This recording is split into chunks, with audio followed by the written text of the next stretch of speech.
Nous sommes dans l'église Saint-Ignace qui n'a jamais été vraiment nettoyée, ravalée. Et donc il y a 9 mois, on a commencé les travaux avec des échafaudages qui montaient jusqu'au sommet de l'église. Et 9 mois après, l'église est entièrement rénovée et a retrouvé la splendeur de la couleur de la pierre de Paris.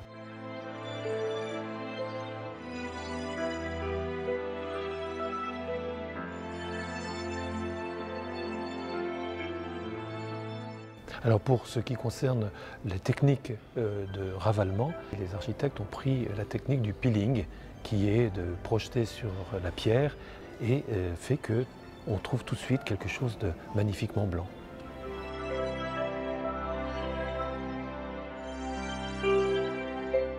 Ces chapelles latérales, pour une part, ont été nettoyées, débarrassées de toutes ces fresques dans les années 60, au temps de Vatican II.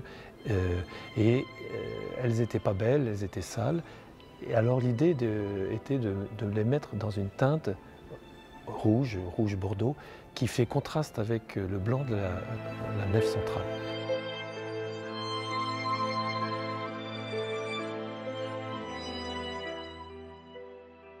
Cette église a vraiment une disposition originale, un peu unique. L'architecte avec qui on travaille, Jean-Marie Dutilleul, disait que c'est la seule église vaticanesque à Paris. Ce n'est pas vrai, il y a aussi Saint-François de Molitor. Traditionnellement, dans l'église latine, l'autel est au fond de l'église et les gens, avec le prêtre, sont tournés vers le Seigneur et lèvent les yeux. Et Vatican II a permis de retrouver le sens de l'Eucharistie comme le centre de la communauté chrétienne. Et la communauté chrétienne se réunit autour de l'Eucharistie. Et donc, l'idée, c'est de mettre l'autel au milieu, au cœur des chaises, au cœur de l'assemblée.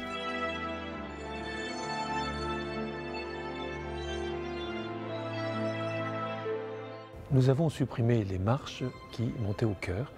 L'idée, c'était vraiment de faire une unité entre l'espace de célébration autour de l'autel et l'espace d'adoration qui est maintenant aménagé dans le chœur.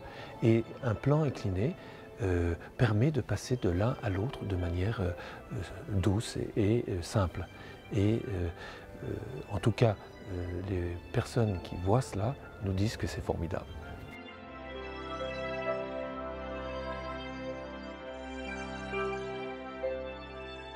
Traditionnellement, les jésuites estiment que l'art est un lieu de mission, est un lieu d'annonce de la foi. Et on a pensé que ça valait la peine dans cette église de mettre en œuvre une technique moderne et de mettre en œuvre un artiste contemporain.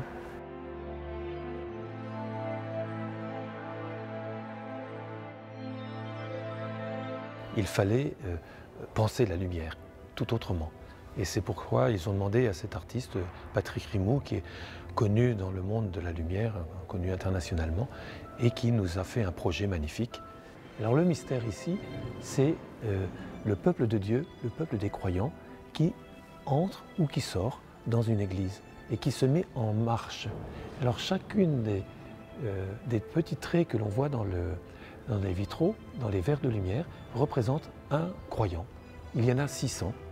Et ces croyants, ce sont des fenêtres, et ces fenêtres, elles ouvrent soit à la prière en entrant dans l'église, ou à la mission en sortant. C'est un porche d'entrée et de sortie vers la mission.